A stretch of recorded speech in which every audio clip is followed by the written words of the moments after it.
సభికులందరికీ వందనాలు.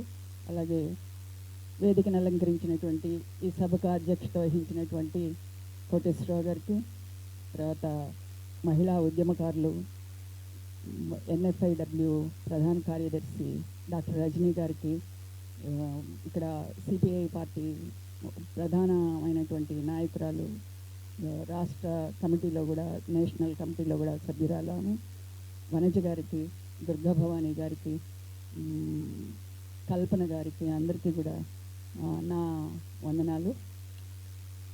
నేను వక్తను కాదు, ఉపన్యాసకురాలను కాదు, రాయడం అయితే వస్తుంది, రాశాను. అందుకని ఈ పుస్తకం గురించి 2 మాటలు చెప్పాలి అని అంటే, మొదట ఈ పుస్తకము భారతదేశ మహిళా ఉద్యమంలో ఒక భాగాన్ని, ఒక ప్రముఖమైనటువంటి భాగాన్ని చాలా చక్కగా వివరిస్తుంది.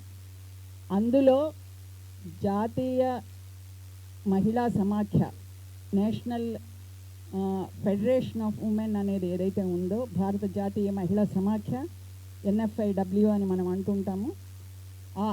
ఆ NFIW నిర్వహించినటువంటి పాత్రని అది ఈ పుస్తకంలో చాలా చక్కగా వివరించడం అనేది జరిగింది. అయితే ఈ NFIW చరిత్రని ఒక ప్రత్యేకంగా ఎందుకు తీసుకుని రాయాల్సి వచ్చింది అంటే, మనం భారతదేశ మహిళా ఉద్యమాల చరిత్రని ఒక్కసారి వెనక్కి వెళ్ళి క్షుణ్ణంగా చూడాలి. చూస్తే మొత్తం చరిత్రని మనం బిఫోర్ ఇండిపెండెన్స్, స్వతంత్రానికి పూర్వము, స్వతంత్రానికి తర్వాత అని 2గా విభజించుకోవచ్చు. స్వతంత్రానికి పూర్వం దానిని కూడా ఇంకొక 2 రకాలుగా విభజించవచ్చు. ఒకటి సంస్కరణల దశ, ఒకటి అలాగే ఇంకొకటి గాంధీ యుగం, స్వాతంత్రోద్యమం కాలంలో జరిగినటువంటి ఉద్యమాలు, అవి నిర్వహించినటువంటి పాత్ర. ఈ రకంగా తీసుకున్నప్పుడు ఇవన్నీ కూడా ఈ పుస్తకంలో మొదటి 3 అధ్యాయాల్లో చాలా చక్కగా వారు వివరించారు. గార్గి గారు ఈ పుస్తకాన్ని రచించారు ఒరిజినల్గా. వారు ఈ పుస్తకంలో ఇవన్నీ కూడా, ఆమె స్వతహాగా అధ్యాపకురాలు, ఆమె ప్రొఫెసరు, ఆమె చాలా బాగా దీని మీద పరిశోధన చేసి అన్ని విషయాలని విపులంగా మనకి అందించారు. ఇక్కడ విషయం ఏమిటి అంటే, మనకి ముందు కాలంలో, సంస్కరణల కాలంలో రాజా రామ్మోహన్ రాయ్ మొదటగా మనకి కనపడతాడు. ఆయన సతీ సహగమనానికి వ్యతిరేకంగా పోరాటం చేశారు, బాల్య వివాహాలకు వ్యతిరేకంగా మాట్లాడారు. ఆ తర్వాత ఈశ్వరచంద్ర విద్యాసాగర్ గారు వస్తారు. ఆయన స్త్రీ విద్య గురించి, బాల్య వివాహాలకు వ్యతిరేకంగాను మాట్లాడతారు, స్త్రీ విద్య గురించి ప్రోత్సహిస్తారు. అవన్నీ కూడా ఆ తర్వాత మన ఆంధ్రప్రదేశ్లో చూస్తే కందుకూరి వీరేశలింగం పంతులు గారు ఈ బాల్య వివాహాలకు వ్యతిరేకంగా చేస్తారు. ఈ మొత్తం సంస్కరణల అన్నిటిలో కూడా మనకి చాలా స్పష్టంగా ఒక బ్రహ్మ సమాజం మొదలవుతుంది, తర్వాత ఆర్య సమాజం. దయానంద సరస్వతి పంజాబ్లోను, ఉత్తర భారతదేశంలో చాలా చోట్ల ఆయన ఉద్యమాన్ని మొదలుపెట్టాడు. ఆయన కూడా ఆర్య సమాజాన్ని స్థాపించాడు. ఆయన కూడా హిందూ మతంలో కొన్నిటిని, అవసరమైన వాటిని వాడుకొని అక్కర్లేని వాటిని తీసేసి అలా మహిళలకి కొంచెం ప్రోత్సాహం ఇస్తున్నట్టుగా ఆయన కూడా మాట్లాడతాడు. అయితే ఈ సంస్కరణల మొత్తం కాలంలో కూడా మనకి ఏం కనపడుతుంది అంటే, పురుషులే ముందు అడుగు తీసుకుని వాళ్ళే ఈ మహిళలకి హక్కులు ఇచ్చినట్టుగా కనపడుతుంది. వాళ్ళే ఈ మహిళల హక్కుల కోసం పోరాడినట్టు కనపడుతుంది. అలా ఉంటుందన్నమాట. అయితే ఈ దీంట్లో అంతా కూడా స్త్రీని ఎలా చూపిస్తారు, ఎంతవరకు దానికి హద్దులు కూడా చాలా ఉన్నాయి. అవన్నీ హద్దులన్నింటినీ కూడా ఆమె చాలా వివరంగా, చాలా తెలివిగా అక్కడక్కడ కొన్ని కామెంట్స్ రూపంలో కూడా చాలా స్పష్టంగా ఈ పుస్తకంలో చెప్తుంది. ఆ సంస్కరణల దశ అనేది మహిళల్ని ఇంటి పట్టున ఉండాలి, ఇల్లు శుభ్రంగా ఉంచాలి, తర్వాత గృహ విజ్ఞానం నేర్చుకోండి, వంటలు బాగా చేసుకోండి, ఇల్లు శుభ్రంగా పెట్టుకోండి అనే లెక్కలోనే ఉంటుంది తప్పితే, అంతకు మించిన చదువు, అంతకు మించిన జ్ఞానము, అంతకు మించిన పాత్ర ఆడపిల్లలకి ఈ సమాజంలో ఉండాలి అని కోరుకోదు.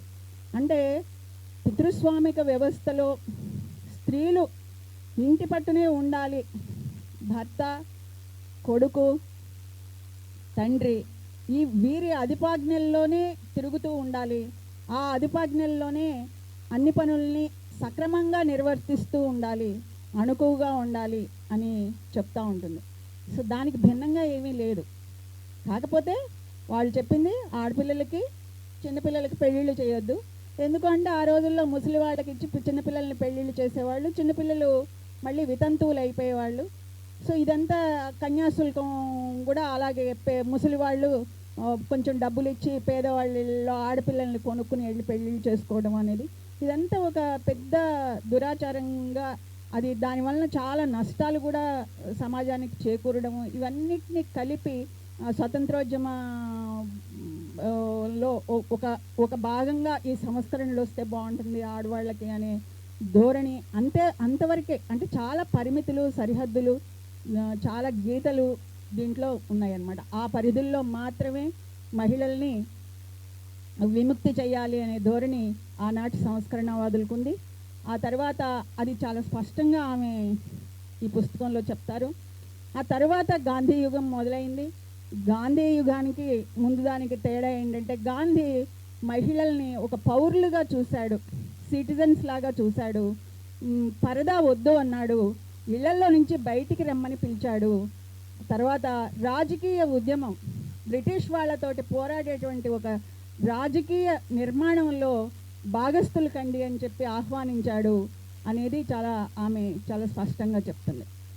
అయితే ఈ ప్రాసెస్లో, ఈ మొత్తం ఇలాంటి ఒక దేశంలో ఉన్నటువంటి రాజకీయ వాతావరణంలో 1930లో కమ్యూనిస్టులు ఉన్నారు, సోషలిస్టులు ఉన్నారు, కాంగ్రెస్లో భాగంగానే చాలా కాలం వీరందరూ కూడా పనిచేశారు.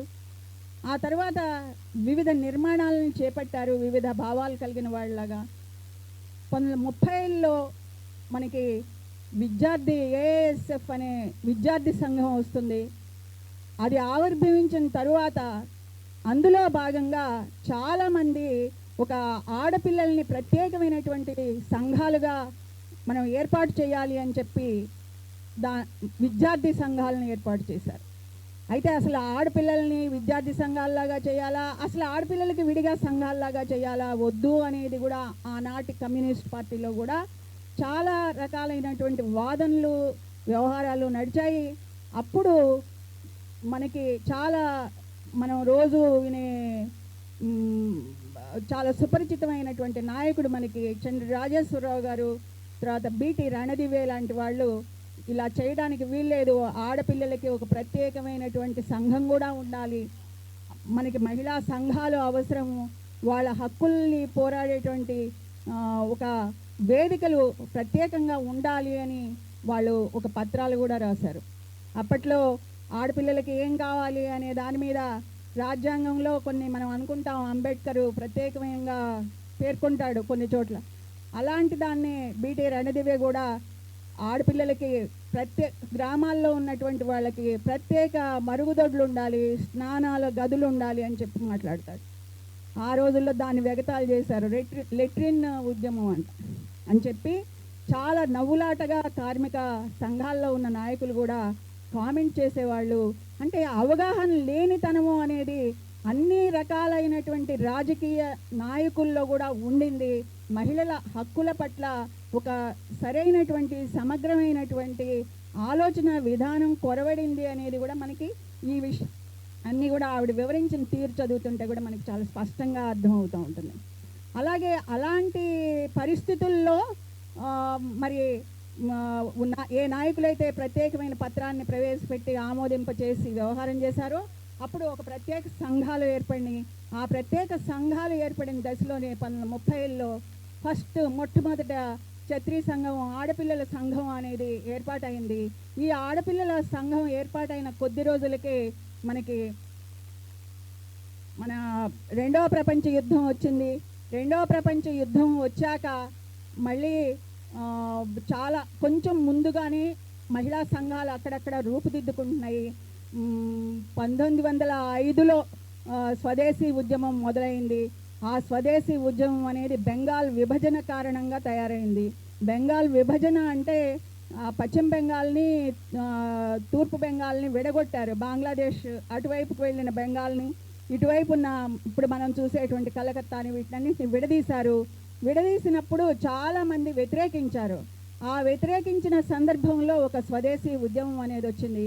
అప్పుడు బ్రిటిష్ వాళ్ళకి వ్యతిరేకంగా ఆడవాళ్ళందరూ బయటకు వచ్చి, పరిమితమే కానీ బయటకు వచ్చి రాజకీయాన్ని మాట్లాడటం అనేది మొదలుపెట్టారు. మొదలుపెట్టిన తర్వాత గాజులు పగలగొట్టండి, గాజులు చేతికేసుకున్న గాజులు పగలగొట్టండి, సోదరా నీ తల్లి ఇచ్చే ముతక వస్త్రాన్ని ప్రేమగా తీసుకో, భక్తిగా తీసుకో అనే ఒక పాటలు ఊరూరా వినిపించాయి. ప్రదర్శనలు, నాటకాలు అలాగే అన్నాయి. ఏంటి గాజులు ఎందుకు పగలగొట్టమన్నారు? మళ్ళీ తొడుక్కోవద్దు అని చెప్పారు. ఎందుకంటే గాజులు తయారు చేసేటువంటి గాజు వేరే దేశం నుంచి వస్తుంది, బ్రిటిష్ వాడి దగ్గర నుంచి వస్తుంది కాబట్టి అది మనకి విదేశీ ఉత్పత్తి, అది మనకు వద్దు అనే ధోరణి.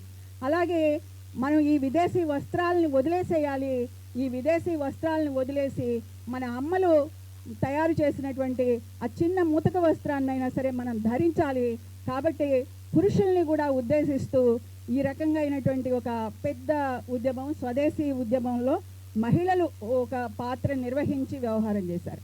దాన్నే మళ్ళీ తర్వాత నేను అనుకుంటాను గాంధీ గారు చాలా బాగా యాక్టివ్గా తీసుకుని ఆయన ఆ ఉద్యమంలో సహాయ నిరాకరణ ఉద్యమంలో కానీ, విదేశీ బహిష్కరణ ఉద్యమంలో కానీ, వ్యక్తిగత సత్యాగ్రహాలు చేపట్టిన తర్వాత అన్ని సందర్భాల్లో కూడా వారు ఈ విదేశీ వస్తు బహిష్కరణ అనేది దాన్ని ఒక పెద్ద రూపం తీసుకుని ఇలా క్విట్ ఇండియా మూమెంట్ సందర్భంలో కానీ దాన్ని వాడారు. దాన్ని అందరూ కూడా ఆ మొత్తం అన్నిటిలో కూడా మహిళలు చాలా పెద్ద ఎత్తున పార్టిసిపేట్ చేశారు. తర్వాత ఈ మధ్యలో ఒక లల్ వస్తుంది గాంధీ నిర్వహించిన ఉద్యమంలో కూడా ఒక 5-6 సంవత్సరాలు ఆ క్విట్ ఇండియా మూమెంట్కి ముందు, అప్పుడు కూడా ఆయన మహిళలను అందరినీ కూడా అందులో ఇన్వాల్వ్ చేసేలాగా గ్రామాల్లో చరకా తీసుకోండి, మీరు రాట్నం, ప్రతి పురుషుడు కూడా స్త్రీనే కాదు రాట్నం వడకండి, మీరు ఉత్పత్తిని చేయండి, అది గ్రామానికి మన ఆర్థిక దీనికి చాలా ముందుకు తీసుకెళ్తుంది అని చెప్తారు. ఆ రకమైనటువంటి తేడాలు ఆ రోజున ముందున్న మహిళా సంస్కరణల కోసం చేసిన ఉద్యమాలకి, గాంధీ చేసిన స్వతంత్రోద్యమంలో ఉద్యమానికి చాలా తేడా ఉంది. ఆ తేడాలో కొంతమంది దీన్ని మనం పెంచుకోవడం, అంటే ఒక రాజకీయ దృక్పథాన్ని అలవర్చుకోవడం అనేది కనుక చాలా బాగా జరిగింది. ఈ సందర్భంలోనే 1925 ప్రాంతంలో మొట్టమొదటి ఎన్ఎఫ్ఐ నేషనల్ ఉమెన్స్ కాన్ఫరెన్స్ అనే ఒక మహిళా సంస్థని ఏర్పాటైంది. ఆ తర్వాత ఇండియన్ అఖిల భారత women's conference, all India women's conference అనే సంస్థలాగా తయారైంది. అందులో మన అందరము కూడా ముఖ్య భాగస్వామ్యంగా ఉండేవాళ్ళం. కానీ అప్పటికే మనకి బెంగాల్లోనూ, మన ఆంధ్రప్రదేశ్లోనూ, కలకత్తాలో, కేరళలో, తర్వాత తమిళనాడులో, బీహార్లో, ఢిల్లీలో చాలా మహిళా సంఘాలు కమ్యూనిస్టు పార్టీ ఆధ్వర్యంలో వాళ్ళ నాయకత్వం కింద తయారై ఉన్నాయి. అవి తయారు కావడానికి ప్రధానమైన కారణము అవి పనిచేసిన తీరు ఏంటంటే, రెండవ ప్రపంచ యుద్ధం మొదలైన తర్వాత పశ్చిమ బెంగాల్లో దాని ప్రభావం డైరెక్ట్గా జపాన్ వచ్చి వాళ్ళ మీద బాంబులు వేయడంతో అందరూ పిల్లలు, తర్వాత తల్లులు అందరూ ఒక దగ్గరికి వచ్చి మన ఆత్మరక్షణ కోసం మనమే ఒక రకమైన వ్యూహాన్ని ఏర్పాటు చేసుకోవాలి, మనం పోరాడాలి ఈ జపాన్ తోటి, ఈ ఫ్యాసిస్ట్ తోటి. వీడు ఎంతసేపు హిట్లర్ ఆడవాళ్ళని వంటింటో ఉండండి, చర్చిలో ప్రార్థించండి, అంతవరకే మీ ఇల్లు శుభ్రంగా పెట్టుకు, ఇంతవరకే మీ ఇది అని చెప్పాడు. ఆ సిద్ధాంతాలకు వ్యతిరేకంగా, ఆ ఫాసిజానికి వ్యతిరేకంగా మనం పోరాడాలి. మనం ఆడవాళ్ళం అందరం కూడా ఈ ఫ్యాసిస్ట్ దాడులకు వ్యతిరేకంగా పోరాడాలి, సామ్రాజ్యవాదులకు వ్యతిరేకంగా పోరాడాలి అనేటువంటి ఒక పెద్ద ఎత్తున ఆ ఉమెన్స్ మూమెంట్ దాంట్లో ఒక అవగాహన చాలా పెద్ద ఎత్తున అంతర్జాతీయ అవగాహనను కూడా ఏర్పాటు చేసుకుని, రాజకీయ అవగాహనలో ఒక అంతర్జాతీయ అవగాహనను కూడా ఏర్పాటు చేసుకుని ముందుకెళ్ళినాయి. అలా అంటే వాళ్ళు రోజు బాంబు వేస్తాను అంటే బాంబు ఎవడేస్తున్నాడు? జపాన్ వాడేస్తున్నాడు. జపాన్ వాడు ఎవడు? వాడు హిట్లర్ పక్కన ఉన్నాడు. హిట్లర్ ఎవడు? ఇవన్నీ వచ్చేస్తున్నాయి. ఇవన్నీ ఒక సాధారణమైన జ్ఞానంలాగా ఉంది. వాళ్ళు మనం సామ్రాజ్యవాదానికి వ్యతిరేకంగా ఓ పుస్తకం చదవాలి, ఫ్యాసిజానికి వ్యతిరేకంగా ఓ పుస్తకం చదవాలి, అవి చదివితే కూడా అర్థమవుతాయి, అర్థం కావు, ఏంటో తెలియవు మనకి. మనం కానీ రోజు మాట్లాడుతూ ఉంటే వింటూ ఉంటాము. కానీ ఆ రోజుల్లో అలా లేరు. ఆడవాళ్ళు, పిల్లలు అందరూ కూడా గ్రామాల్లో ముసలి వాళ్ళు, ముతక వాళ్ళు అందరికీ ఎవరు ఫ్యాసిజం అంటే ఏమిటో తెలుసు, హిట్లర్ అంటే ఏమిటో తెలుసు, కమ్యూనిస్ట్ అంటే ఏమిటో తెలుసు. 1917లో అప్పటికే విప్లవం వచ్చి రష్యా ఏర్పడి ఉంది. కాబట్టి ఇవన్నీ వాళ్ళకి మామూలు రోజువారీ వ్యవహారాల్లాగా వాళ్ళు ఒక రకమైనటువంటి చరిత్రాత్మకమైనటువంటి ఒక టైంలో వాళ్ళు ఉండడం వలన కూడా వాళ్ళకి అర్థమై ఉంటాయి. ఆ అన్నిటిలో నుంచి ఆ ఫ్యాసిజానికి వ్యతిరేకంగా పోరాటంలోంచి పుట్టినటువంటివి చిన్న చిన్న సంఘాలు మన దేశంలో కూడా, మన ఆంధ్రప్రదేశ్లో, మన దగ్గర కూడా ఒక కృష్ణా జిల్లాలో చాలా పెద్ద ఎత్తున మహిళా సంఘం మొదలైంది. ఆ మహిళా సంఘం కూడా అందులో పాత్ర వహించింది. అది ఎందుకు జరిగింది? అది కూడా అంతే. కాకినాడ మీద బాంబులు వేశారు, విశాఖపట్నం మీద బాంబులు వేశారు. ఇక్కడ ఈ పట్టణంలో ఒక డాక్టర్ అచ్చమాంబ గారు అని ఇక్కడ కూర్చుని ఈ మహిళలందరినీ చేరదీసి కొన్ని వేల మంది మహిళలు, ఆ రోజుల్లో 20,000 మంది మహిళలు ఒక దగ్గర సమకూడటము అనేది, ఒక ఆర్గనైజేషన్లో చేరడము అనేది చాలా కష్టతరమైన విషయం. అయినప్పటికీ అంతమందిని సమీకరించి వారు కూడా యుద్ధానికి వ్యతిరేకంగా రక్షణ ఎలా చేసుకోవాలి, మనం ఆడపిల్లలం అని చెప్పేసి ఇక్కడ శిక్షణలు గడిపినటువంటి ఒక సందర్భం ఉండింది. అవన్నీ కూడా అందులో చాలా స్పష్టంగా ఆమె రాశారు. ఆంధ్రప్రదేశ్ మహిళా సంఘం ఎలాంటి కాటూరు అనే గ్రామంలో ఎన్నో వేల మంది మహిళల్ని కూర్చి 43 నాటికి హిందూ కోడ్ బిల్లులో ఆడపిల్లలకి ఆస్తి హక్కులు ఇవ్వాలి అని చెప్పి ఒక తీర్మానం రాశారు. సో ఇలాంటి ఎన్నో అంశాలని అందులో ఏమేమి విషయాల మీద పనిచేశారు. ఇవన్నీ అలా ఉన్నాయి. ఇంకో పక్కన తెలంగాణలో ఆడవాళ్ళందరూ తుపాకులు పుచ్చుకుని భూమి కోసం, భుక్తి కోసం పోరాడారు. సో ఆ విషయాన్ని కూడా ఇక్కడ తెలంగాణలో జరిగింది, తెభాగాలో జరిగింది, వర్లీలో, మహారాష్ట్రలో వర్లీలో జరిగింది. ఇలా అనేక చోట్ల ఈ ఒక రకమైనటువంటి ప్రజాస్వామిక దృక్పథం, ప్రగతిశీలక దృక్పథం కలిగినటువంటి మహిళలు అందరూ కూడా రకరకాల ఉద్యమాల్లో ఇందులో ఆ టైం అంతా కూడా గడిపారు. వాళ్ళు పోరాడారు.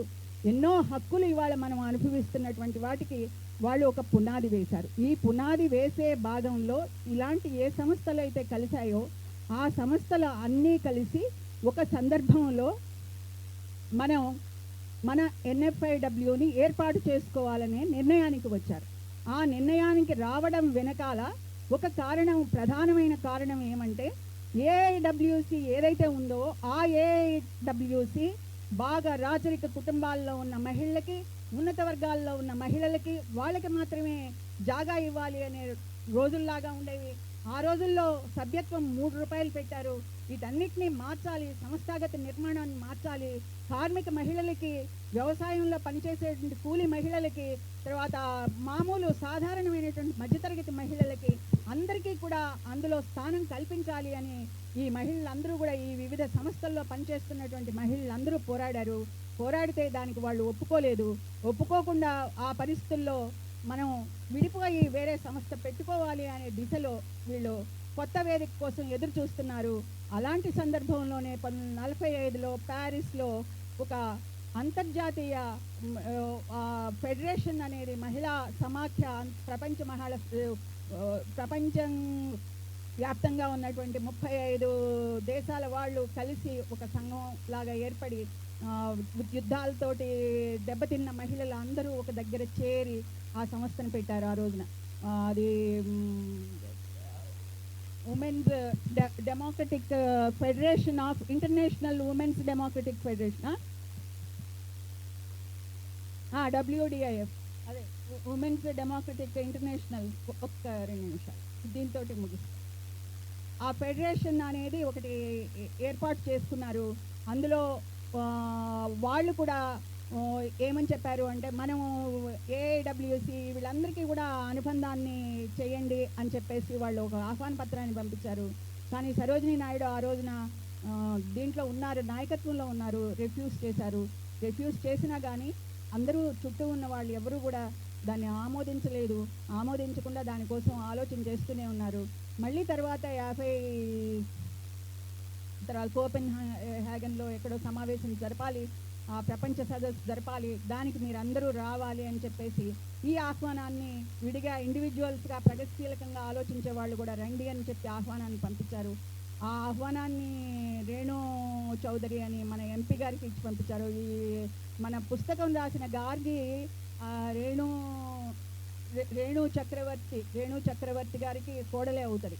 సో ఆ రేణు చక్రవర్తి గారు తీసుకొచ్చిన తర్వాత ఆమె మన ప్రథమ నాయకురాళ్ళలో ఒక ఆమె ఒక సన్నాహక కమిటీని ఏర్పాటు చేసి ఈ సదస్సు గురించి జరగబోయే ప్రపంచ మహిళా సదస్సు గురించి అందరికీ వివరిద్దాము అని అన్నారు. ఆ సందర్భంలో ఒక సన్నాహక కమిటీ ఏర్పాటైంది. వాళ్ళు ఆ విషయాలన్నీ కూడా ముందుకు తీసుకెళ్ళి వివరించే ప్రాసెస్లో చాలా అందరినీ కూడా చాలా గ్రామాలని అందరినీ మా కలుపుకొని ముందుకెళ్తూ ఒక ఉద్యమాన్ని నిర్మించుకున్నారు. తర్వాత సదస్సుకు హాజరయ్యారు. సదస్సుకి హాజరయ్యి తిరిగి వచ్చాక అక్కడ ప్రచురించిన ఒక చార్టర్ ఆఫ్ ఉమెన్స్ రైట్స్ ఏదైతే ఉందో దాన్ని అందరికీ తీసుకెళ్లేటందుకు మనం పనిచేద్దాము అని వెనక్కి తిరిగి వచ్చి ఈ సన్నాహక కమిటీనే మళ్ళీ తిరిగి ఒక ప్రాథమిక కమిటీ లాగా ఏర్పడి ఆ కమిటీ ద్వారా ఈ NFIWని 54 జూన్ 4-6 తారీఖుల మధ్య కలకత్తాలో ఒక పెద్ద సమావేశం ఏర్పాటు చేశారు. చేసిన తర్వాత వీళ్ళు నిరంతరంగా ఉపాధి హక్కుల మీద, స్త్రీ విద్య మీద, తర్వాత చట్టాల మార్పుల మీద, మత కలహాల మీద, మత ఛాందస్వాదాల మీద, కమ్యూనలిజానికి వ్యతిరేకంగా బాబ్రీ మసీద్ దాకా నడుస్తారు వీళ్ళు, అది కట్టొద్దు అని. ఎన్నో కిలోమీటర్ల దూరం, ఎన్నో వేల మంది మహిళలు. సో వీటన్నిటిలో కూడా విషయాల మీద కూడా వాళ్ళు పనిచేశారు. ఇవాళ మనం రేషన్ దుకాణాల గురించి మాట్లాడతాం, ఆకలి గురించి మాట్లాడతాం, ఆహార కేంద్రాల గురించి మాట్లాడతాం. మనకి అన్నపూర్ణ కేంద్రాలు అన్నీ పెట్టారు ఇక్కడ. సో ఇలాంటివి ఎన్నెన్నో కొన్ని విషయాలు, మనం చాలా కార్యక్రమాలు ఉంటాయి. ఈ అన్నిటికీ మూలం ఆ రోజున ప్రతిదీ పెట్టాలి అని ప్రసూతి కేంద్రం, ప్రతి 1000 మంది గర్భిణీ స్త్రీలకి ఒక ప్రసూతి కేంద్రం ఉండాలి, ప్రతి 10,000 మందికి ఒక ANM ఉండాలి అని మన దగ్గర ఉంటుంది. ఆ ANMలు ఆ రోజుల్లో సహాయంగా ఉండాలి, డిస్పెన్సరీలు ఉండాలి. తర్వాత మనకి అడల్ట్ ఎడ్యుకేషన్ సెంటర్స్ ఆ రోజుల్లో వాళ్ళు నడిపించి, సో ఇవన్నీ ప్రతిదీ ఇవాళ ప్రభుత్వాలు ఏవైతే అడుగుతున్నాయో, ఏవైతే నడిపిస్తున్నాయో విధానాలు, చట్టాలు, కార్యక్రమాలు, వీటన్నిటికీ కూడా ఒక రకమైనటువంటి బీజం ఆ రోజున పడింది. ఎన్నో చట్టాల్లో వరకట్న నిషేధ చట్టం కానీ, హిందూ కోడ్ బిల్లో మహిళలకి హక్కులు కల్పించడం కానీ, ఇవన్నీ కూడా అంటే రేప్ చట్టంలో మార్పులు తీసుకురావడంలో కానీ, ఈ అన్నిటిలో కూడా ఒక ప్రధానమైన పాత్రను నిర్వహించారు. ఈ ప్రధాన పాత్రను నిర్వహించడంలో వీధుల్లో ప్రదర్శనలు, అందరికీ ప్రతినిధి వర్గాలు వెళ్ళి మెమరాండాలు అందించడాలు, సంతకాల సేకరణలు, ఇలాంటివే కాదు పార్లమెంట్లో కూర్చుని బిల్లుల్ని ప్రవేశపెట్టి ఆ బిల్లుల్ని ప్రైవేట్ బిల్లులుగా చర్చకి పెట్టాలి అని డిమాండ్ చేస్తూ ప్రతిసారి పార్లమెంట్లో ఒక యుద్ధమే చేశారు. అలాంటి ఎన్నో యుద్ధాలు చేస్తే పార్లమెంటు లోపల చేశారు, పార్లమెంట్లో కూర్చున్న వాళ్ళు గేట్ల బయట నిలబడి కూడా యుద్ధాలు చేశారు. ఇన్ని యుద్ధాల తర్వాత ఇవాళ మహిళలకి కొన్ని హక్కులు లభించినాయి. అయితే మన చరిత్ర రాసే వాళ్ళందరూ ఒక్క విషయం మాట్లాడి ముగిస్తాం. ఈ చరిత్ర రాసే వాళ్ళందరూ, మహిళా ఉద్యమాల చరిత్రలు రాసే వాళ్ళందరూ ఎక్కడ మొదలవుతారంటే సంస్కరణల దగ్గర మొదలయ్యి మనకి 47 స్వతంత్రం వచ్చాక ఆగిపోతారు. ఆ తర్వాత 1975లో మనము మహిళా దినోత్సవం, అంతర్జాతీయ మహిళా దినోత్సవం జరుపుకుంటాము. దాన్ని UN ప్రకటించింది 1975వ సంవత్సరంలో. అక్కడ మళ్ళీ మొదలయ్యి అక్కడి నుంచి జరుగుతున్నటువంటి ఫెమినిస్ట్ వాదనలు, ఫెమినిస్ట్ ఉద్యమాలు, లేకపోతే NGOల ఉద్యమాలు, లేకపోతే సంఘాలు చేసే చిన్న చిన్న కార్యక్రమాలతో ఉద్యమం మొదలైనట్టుగా మొదలు పెడతారు. ఈ 75 నుంచి 47 నుంచి 75 వరకు జరిగిన ఉద్యమాన్ని ఎవరు మాట్లాడరు. ఎందుకు మాట్లాడరు అంటే అది అంతా NFIW చేసింది, మిగతా వాళ్ళు చేయలేదు. సో ఈ విషయాల్ని మనం స్పష్టంగా అర్థం చేసుకోవాలి. చరిత్రని అలా చరిత్ర కాకుండా చేయడం అనేది సరైనటువంటి పరిశోధన కాదు. కాబట్టి ఈ మహిళా ఉద్యమాల మీద పరిశోధనలు చేసేటటువంటి వాళ్ళు తప్పనిసరిగా ఈ గ్యాప్ ఏమిటి, ఎందుకు వచ్చింది అనేది ఆలోచన చేసి ఈ గ్యాప్లో ఎవరు ఎట్లా పనిచేశారు, ఈ అన్ని కార్యక్రమాలని, చట్టాలకు సంబంధించిన మార్పుల్ని, విధానాలని ఎలా తీర్చిదిద్దారు, ఎలా ముందుకు నెట్టారు అనే విషయాన్ని మనం అర్థం చేసుకోవాలని చెప్తారు. 1975 మహిళా దినోత్సవం అనేది కూడా మనకి UN ప్రకటిస్తే రాలా, లేకపోతే ఇంకెవరో చెప్తే రాలా. ముందే వాళ్ళు 43కి ముందే చేయడం మొదలుపెట్టారు. మన దగ్గర కూడా చేసుకుంటూ ఉండేవాళ్ళు కమ్యూనిస్టులు, ఈ వివిధ ప్రగతిశీలక సంస్థల్లో ఉన్నటువంటి వాళ్ళందరూ కూడా. తర్వాత అది దాన్ని ఒక మహిళా సంవత్సరంగా ప్రకటించుకున్నారు కాబట్టి అది వాళ్ళు ప్రకటించారు అని చెప్పి మాట్లాడతారు. అక్కడ కూడా యూఎన్లో కూడా ఈ మహిళలే ఆ డిమాండ్ ముందుకు తీసుకెళ్ళి పెట్టి దాన్ని ఒప్పించి దీన్ని చేస్తారనమాట. కాబట్టి ఈ చరిత్రకు సంబంధించిన అన్ని అంశాలని వదిలేయకూడదు అనేది. అందుకని ఈ పుస్తకంలో మేము చేసిన పని ఏంటంటే రిఫరెన్స్ పుస్తకాలు, రిఫరెన్స్ మెటీరియల్ చాలా ఉంటుంది, దాన్ని తొలగించలేదు. ఎవరైనా సరే యూనివర్సిటీల్లో పనిచేసే వాళ్ళు ఇవాళ ఏంటంటే 2 పుస్తకాలు తీసుకుంటారు సాహిత్యానికి సంబంధించినవి. ఆ రెండింటిని ఒకదాంతో ఒకటి పోలిస్తే నాకు ఒక పిహెచ్డి వస్తుంది, ఒక ఎంఫిల్ వచ్చేస్తుంది. కానీ నేనంటాను అలా కాదు, మీరు ఆలోచన చేయండి. మహిళా ఉద్యమానికి సంబంధించిన ఒక దీన్ని కూడా పరిశోధన కింద మీ ప్రోత్సాహం ఇవ్వండి. మీ ప్రొఫెసర్లు, మీరు చాలా చరిత్రను చదివేటువంటి వాళ్ళు, తర్వాత మహిళల ఉద్యమాల గురించి చదివేటువంటి వాళ్ళు, అధ్యయనాలు చేసేటువంటి వాళ్ళు, ఉమెన్ స్టడీస్ సెంటర్స్ వచ్చాయి. అవి కూడా ఈ పోరాటాల్లో భాగంగానే వచ్చాయి. వాటిల్లోనూ ఈ ఉద్యమ చరిత్రని సరిగ్గా ఒక లిఖితం చేయాలి, దాని మీద పరిశోధనలు పెట్టండి. ఆ పరిశోధనల్లో మీరు ఈ పుస్తకాన్ని చాలా బాగా వాడుకోండి. ఇందులో ఉన్న రెఫరెన్స్ మెటీరియల్ అంతా కూడా దొరుకుతుంది, దాన్ని కూడా తీసుకోండి. మీరు అలాంటి గ్రంథాలని తయారు చేయండి. అవి అసలు సిసలైన గ్రంథాలు అవుతాయి, వాస్తవాలు చెప్పిన వాళ్ళం అవుతాము. తర్వాత ఉద్యమంలో ఎట్ట పని చేయాలి, ఇవాళ ఏమీ లేదే మనకి ఎజెండా అని దిగులు పడక్కర్లేదు. ఆ ఉద్యమంలో ఎజెండా ఎట్లా తయారవుతుందో ఈ పుస్తకం కార్యకర్తలందరికీ స్పష్టంగా చెప్తుంది. చిన్న చిన్న అంశాలు ఎలా ఒక పెద్ద ఎజెండాగా మారుతాయో చెప్తుంది. కాబట్టి కార్యకర్తలు కూడా ఈ పుస్తకాన్ని బాగా చదవాలి, డెఫినెట్గా దాన్ని ముందుకు తీసుకెళ్ళాలి, దాని సహాయంతో ఉద్యమాన్ని ముందుకు తీసుకెళ్ళాలి అని చెప్పి కోరుతూ నాకు ఈ అవకాశాన్ని ఇచ్చినటువంటి కోటేశ్వరరావు గారికి పెద్దల ధన్యవాదాలు తెలియజేస్తున్నాను. Thank you so much. ధన్యవాదాలమ్మా.